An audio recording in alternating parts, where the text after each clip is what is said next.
দেখো কি অবস্থা, সব মানুষ এইভাবে দাঁড়িয়ে আছে, সরকার কিচ্ছু করছে না। এত কষ্ট করছে এখানে এসে তীর্থ করতে এসে, লাইনের পর লাইন দাঁড়িয়েই আছে সবাই।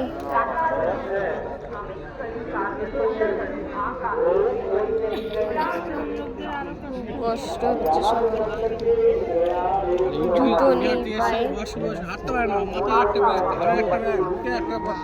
দেখো বলছে জেটি খারাপ, একবার বলছে লঞ্চ খারাপ, জানি না কি সমস্যা হচ্ছে আমরা বুঝতে পারছি না, কিন্তু মানুষ খুব কষ্ট পাচ্ছে।